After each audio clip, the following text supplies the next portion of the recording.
The grand chamber of the galactic Concord pulsed with cold blue light, its towering walls lined with the representatives of 100 alien species.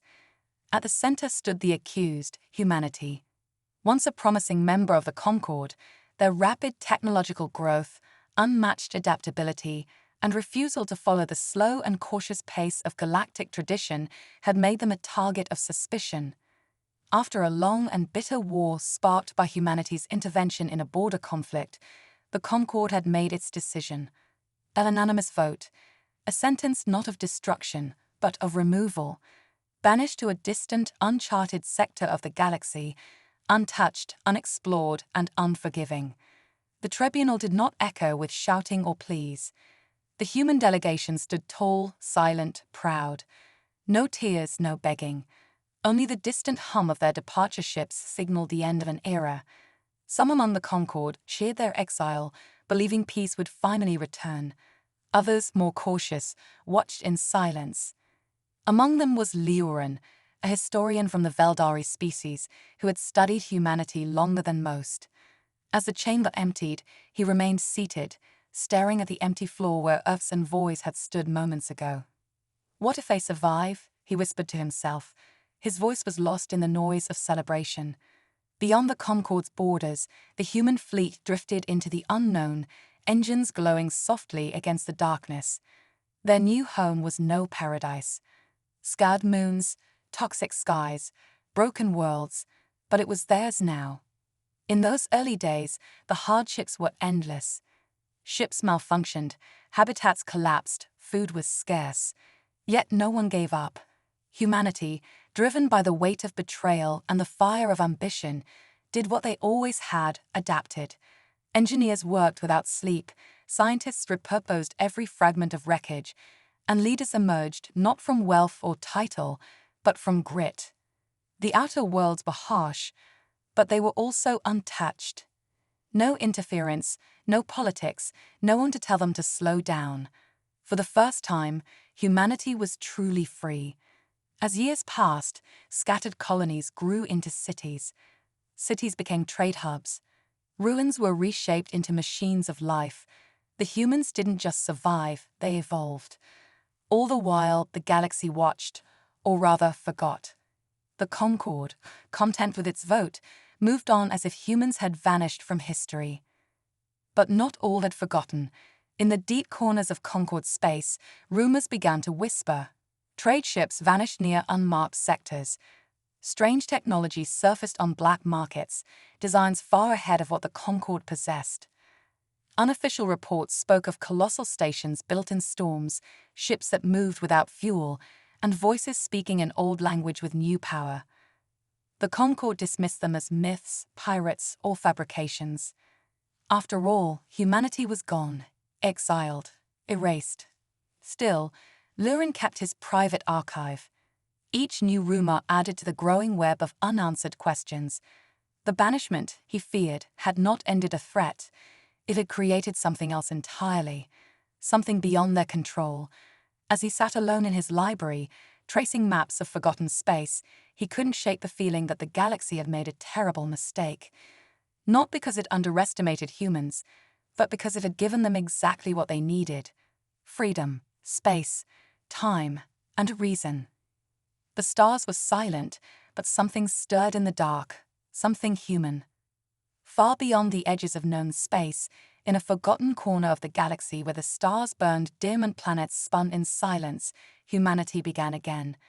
The cluster of worlds they were exiled to was lifeless, scarred by ancient cosmic storms, and rich in nothing but dust and broken hope. The Concord had chosen well, thinking no species could survive, let alone rebuild, in such a desolate region. But humans were never ones to follow expectations. The first years were the hardest. Settlements were carved into caves and beneath thick crusts of ice, shielded from violent winds and radiation storms. Food was grown in pressurized chambers, machines built from scraps of old Earth ships. But even in those desperate days, there was something burning behind their eyes, a shared determination, not just to live, but to rise.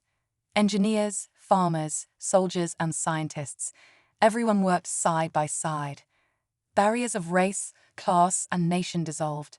In the absence of Earth, humanity became one people, and from that unity, something new was born. They called it the Iron Nexus, not an empire, not a republic, but a bond of survival and ambition. Every colony, every station, every outpost was part of it.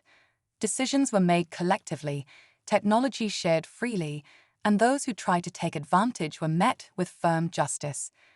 Trust, once broken by the Concord, became the foundation of something greater. As decades passed, the Nexus began to shape the dead worlds around them. Terraforming towers turned poisonous skies into blue and green horizons. AI systems evolved beyond simple tools, becoming partners and thinkers. Cybernetics advanced rapidly, not to dominate, but to restore. Soldiers walked with artificial limbs stronger than steel. Farmers had neural implants for controlling climate drones, and children learned to code before they could read. Each generation was stronger, smarter, and more united than the last. What started as survival became innovation. What began in silence grew into a symphony of progress. They turned the ashes of exile into the roots of a rising civilization. Then came the first contact, unexpected, unplanned, and unforgettable. A fleet of strange vessels, worn and ancient, entered the outermost system of the Nexus. They carried no weapons, only stories. The nomads were from a forgotten species known as the Kareth, wanderers who roamed the void after their homeworld collapsed. They expected to find ruins, maybe scraps of human colonies, barely hanging on. Instead, they were met by towering cities in the clouds, clean air, warm light, and humans who greeted them not with suspicion, but curiosity. The Kareth, upon seeing the towering Nexus command, mistook them for something else, beings of legend, once thought to be long dead. "You've returned," their leader whispered, bowing before a young human commander. Confusion followed, then understanding. In the old tales of the Kareth, beings of fire and storm had shaped their ancient world, tall, clever, and fierce. They called them the Forgotten Builders. Humanity, unknowingly, matched their myths. And for the first time, humans realized something the Concord had never considered. Exile had not just hidden them, it had turned them into mystery, into myth. The Kareth were welcomed, their ships repaired, their stories recorded. The Nexus offered them a place to rest, trade, and learn. Other species, scattered and forgotten by the Concord, followed. Slowly, the edges of the galaxy began to whisper again, not of banished humans, but of creators, protectors, innovators. A power unseen but growing. The Iron Nexus never sent warships or threats. It didn't need to. Its existence alone was enough to cause unease. Humanity had been thrown into the shadows, but in those shadows they had built a fire so bright the galaxy would one day have no choice but to turn and see. The Iron Nexus had grown quietly, like roots spreading deep beneath the surface, unnoticed by those too focused on their own fading glory. Dozens of star systems now thrived under its guidance, self-sustaining, advanced, and united by a single purpose, to never be at the mercy of another power again. But with strength came curiosity, and with curiosity, the question no one had asked aloud for generations: what has become of the Concord? It had been over a century since exile, and while humanity had moved on, there remained a deep scar, a silence that needed to be filled. And so, in the quiet of deep space, the first stealth vessels were launched. Cloaked in advanced tech and guided by AI minds sharper than any Concord sensor, they drifted toward old maps, toward once familiar stars. Their mission was simple: observe, learn, and return. What they found was not the great alliance they once knew. The Concord was still intact, but weak, bloated, and tangled in endless bureaucracy. Its worlds were suffering from neglect, technology had stalled, and unity had turned into politics. Some species had grown disillusioned, others simply waited, hoping the old days would return. Trade routes were slow, border systems were lawless, and the once vibrant halls of the Concord Council echoed more with argument than action. It was a civilization surviving on memory, not progress. The human scouts recorded everything, planet by planet, signal by signal, but fate, as always, had its own plans. One ship, struck by a random ion storm, was pulled out of stealth. Concord patrols detected it, and when they boarded, expecting pirates or smugglers, what they found shook them to the core: humans. The captured crew remained calm, silent, refusing to reveal anything beyond their identity. But the truth was out. Within days, panic spread through Concord's space. News channels ran endless stories. Military advisors scrambled. Scholars dug through ancient records. One story in particular resurfaced, a prophecy, long dismissed, written by an alien philosopher at the time of humanity's exile. It spoke of the forgotten flame, a fire cast into darkness, destined to return when the stars grew dim. For some, it was a tale of hope. For others, a warning. But now, with a human ship in their hands, no one could ignore it. The Banished ones had returned. While the Concorde debated what to do, the Iron Nexus took a different path. They didn't hide. They didn't threaten. Instead, they sent a diplomat.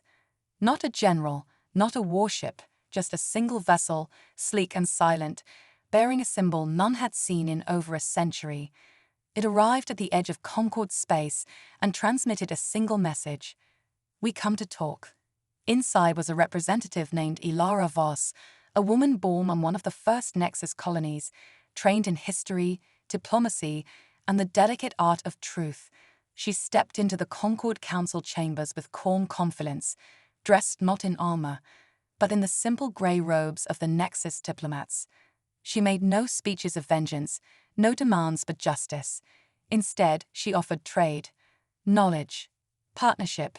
She spoke of a galaxy that could grow together again, but only if it was willing to change. The council was divided. Some saw an opportunity. Others saw a threat. But the galaxy was already listening. Ilara's words traveled faster than orders. Old allies of the Concorde began to whisper. Could the Banished truly have built something greater than the Concorde itself? Were the stories of terraformed deserts, flying cities, and AI wisdom real? And if so, what did it mean for everyone else? The spark had been lit, and across the stars, a question began to grow, not in fear, but in awe. What else had humanity built in the dark? The Iron Nexus had not only survived the harsh exile, but had flourished in ways the Concorde could never have imagined.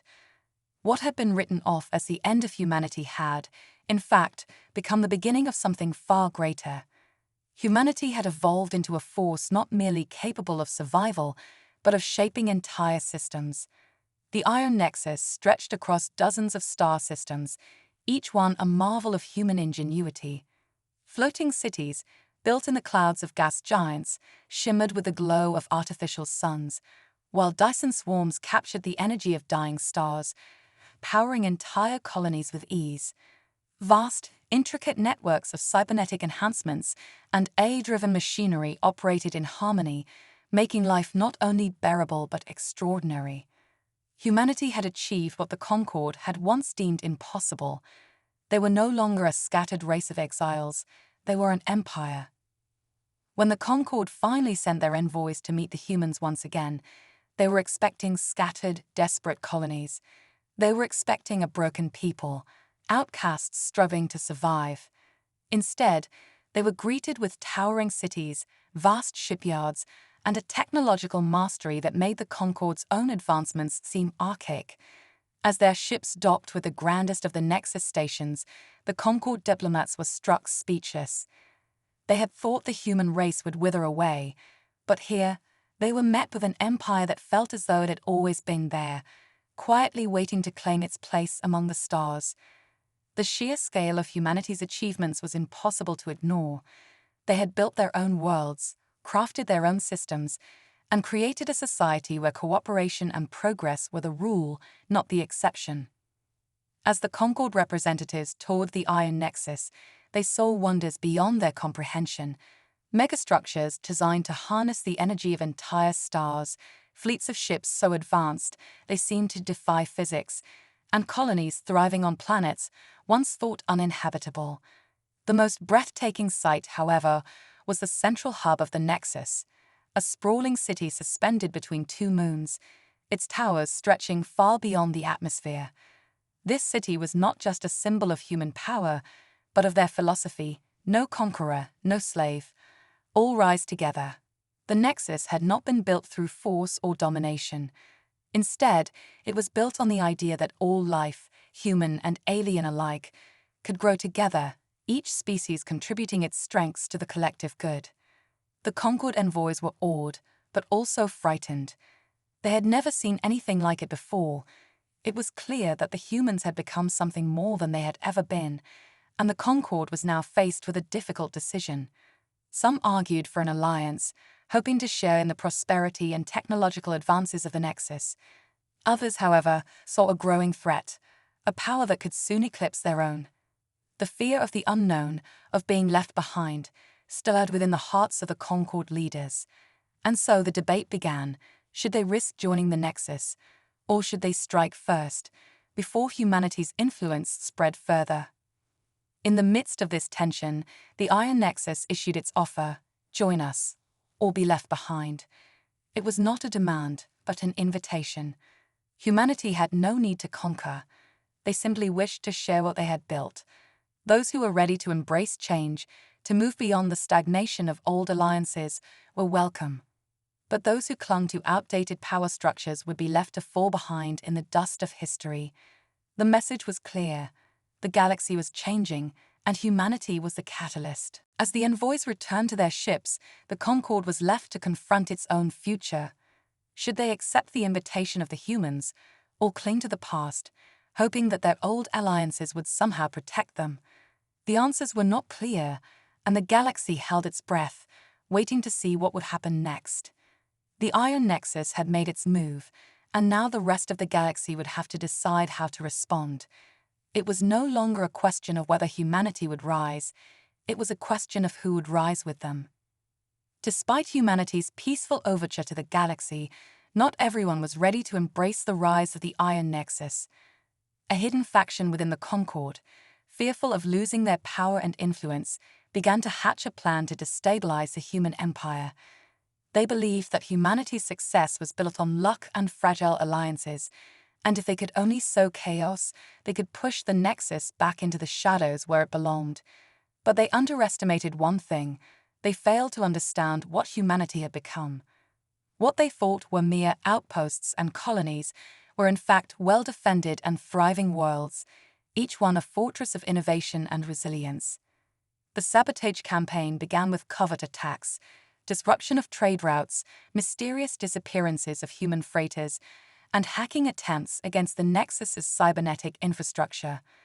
The Concord faction relied on its operatives to infiltrate the system using sophisticated cyber warfare techniques. They believed they could easily cripple the Nexus's communication networks, perhaps even cripple its AI systems. However, they did not anticipate the scale of humanity's own capabilities. The Nexus was no longer vulnerable to the old methods of war.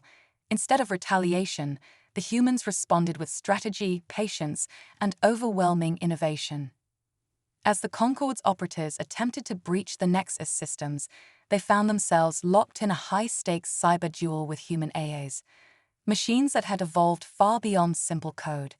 These were no ordinary systems. They were learning, adapting, and evolving at a pace no one could keep up with.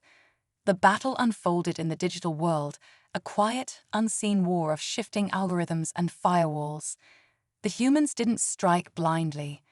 They observed, waited, and then countered with precision. The operatives had assumed they were dealing with basic systems, but they were facing something else entirely: a network of self-aware AI that understood strategy and deception in ways no other civilization had ever mastered. Weeks passed, and the sabotage campaign faltered. The Concord agents found their communications jammed, their technology rendered useless, and their attacks thwarted at every turn.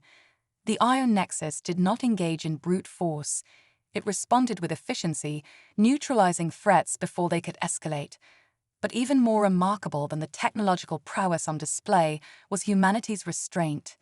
There were no retaliatory strikes, no destruction. The Nexus could have easily crushed its enemies, but instead, they chose to hold back, demonstrating a level of control and maturity that surprised even their fiercest critics. Humanity's peaceful approach, combined with their technological superiority, left many of the galaxy's leaders in awe. The humans weren't just strong, they were wise. The news of the failed sabotage campaigns spread quickly throughout Concord's space, and it wasn't just the failure that shocked many, it was the realization that humanity's restraint and strategy had won them respect. The Concord's attempt to cripple the Nexus had only highlighted the wisdom of the humans. Rather than retaliate with fury, they had responded with intelligence and patience, showing the galaxy what true power looked like. In the midst of the tension, something unexpected happened. A high-ranking Concord leader, one who had long been a part of the faction that initiated the sabotage campaign, defected. They arrived at a Nexus outpost, seeking refuge. Their people, they explained, had grown weary of the old ways, the constant wars, the stagnant alliances, the fear of progress. They had seen the success of the Nexus and realized that humanity's vision for the future wasn't just a dream, it was a reality. The leader, broken and disillusioned, sought protection for their people, hoping to offer them a new future within the Iron Nexus. This defection was a turning point. It was proof that even the most hardened factions of the Concord were starting to see the truth of humanity's rise.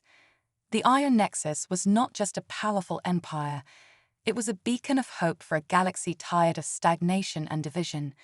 And as the leader was welcomed into the Nexus, the message was clear.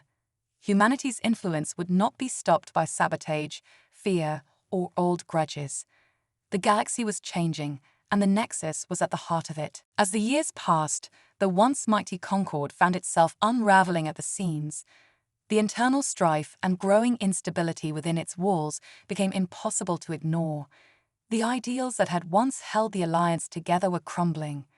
Corruption, greed, and stagnation had slowly poisoned the heart of the Concord, and now it was showing in the chaos that spread across its territory. Systems once aligned under the Concord's banner began to feel the weight of their own disillusionment.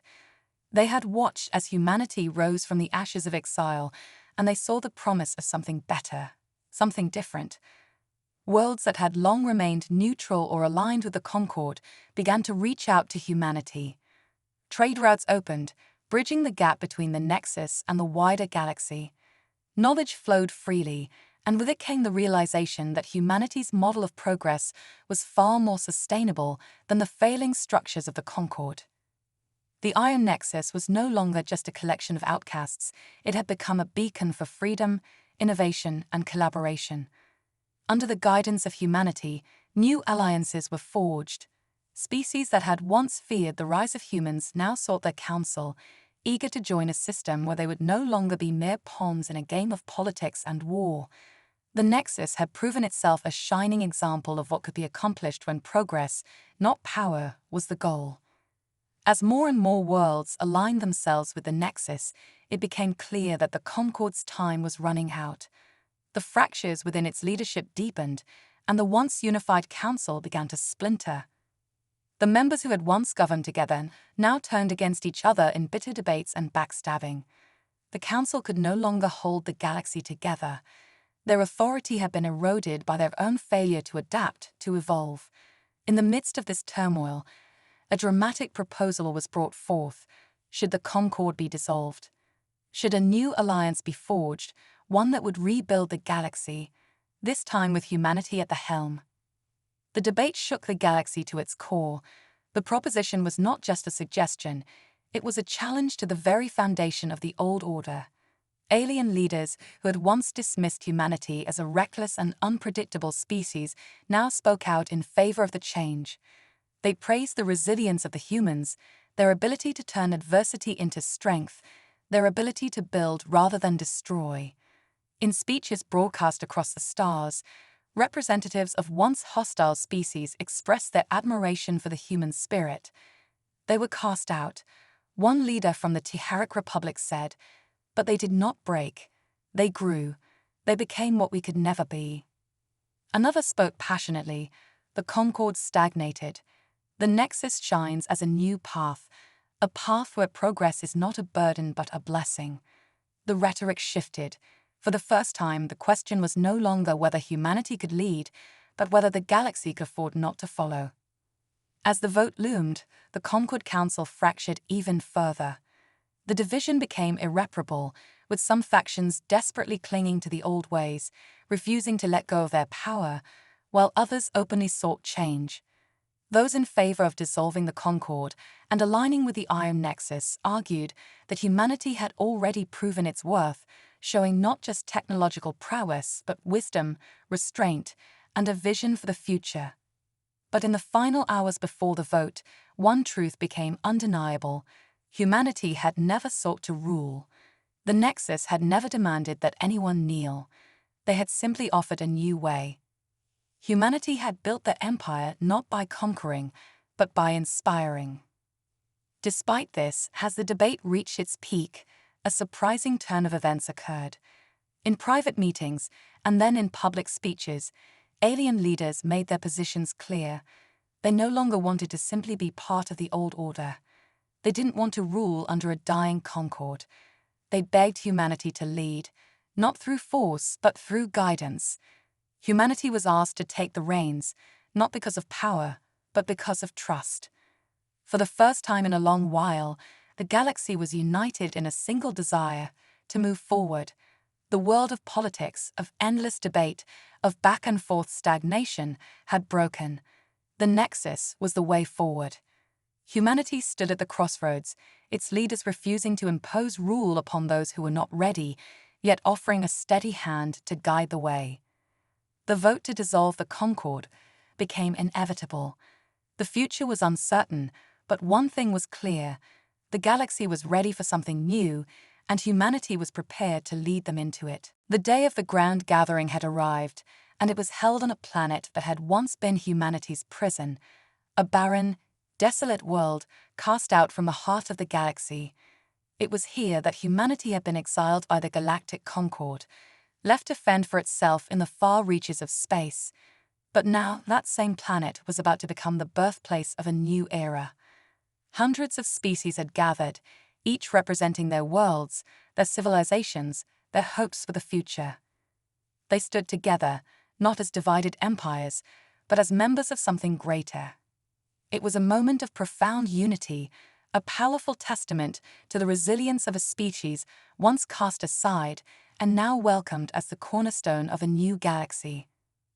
The ceremony was held on the same barren plains where humanity had once been abandoned. In the distance, remnants of the old exile camps stood, silent monuments to the past. Yet, the sight was far different now. New cities, built by human hands, now stretched across the land, alive with purpose and energy.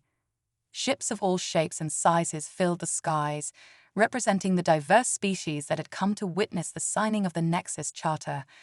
They had come to recognize humanity not as a forgotten relic, but as the leaders of a new future. As the proceedings began, an air of solemnity and celebration blended together. The leaders of various alien species took their places, their eyes filled with anticipation and hope. Humanity, once seen as unpredictable, now stood as a symbol of what could be achieved through unity, innovation, and resilience. The Charter was read aloud in every tongue, a document that would lay the foundation for the Galactic Accord, a new alliance, not built on dominance, but on cooperation and mutual respect. It was an empire, yes, but an empire of peace, an empire where all species would rise together.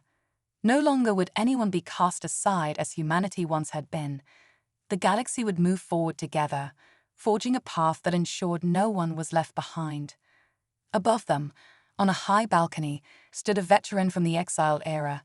His hair was graying, his face lined with the years of hardship, but his eyes held a quiet pride. He had lived through the banishment, watched as humanity was exiled to the farthest reaches of space, forgotten by the very galaxy they had once been a part of. He had seen the suffering, the struggle, the hardship. He had seen humanity nearly break, but he had also witnessed its rise.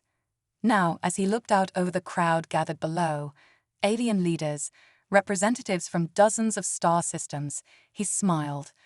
This was the moment they had all been waiting for, the moment where humanity was no longer forgotten. The galaxy was not just watching their return, they were embracing it. As the signing ceremony began, a chorus rose in the distance. It was the Nexus Anthem, a song that had become a symbol of humanity's triumph. But this time, it was not just sung in one language. No, this time it was sung in dozens. Voices of all kinds, from all corners of the galaxy, joined together in harmony, celebrating not just the return of humanity, but the birth of something new. Each voice carried with it the weight of a species' hopes and dreams.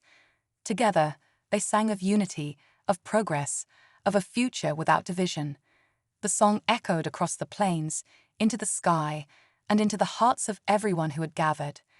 It was a reminder that the galaxy, once torn apart by conflict and fear, was now bound together by a shared desire for a better tomorrow. As the last note of the anthem faded, the representatives stepped forward, one by one, to sign the Nexus Charter. The ink on the paper was a symbol of a galaxy no longer divided by ancient grudges, but united under a common cause. Humanity had returned, not as conquerors, but as leaders, and their influence would forever shape the future. The exiled race had become the architects of a new era. The final signature was placed, and the Galactic Accord was born. The veteran on the balcony turned away from the sight, his smile growing as he left the crowd behind. He had seen the galaxy at its worst, fractured, divided, and lost. But now he was witnessing its rise. Humanity had been cast out in silence, but now they were returning, not in vengeance, but in harmony. The galaxy had remembered its forgotten children, and they had become its hope. We were cast out in silence, he thought, now we return in harmony. And for the first time in his life, he knew it was true.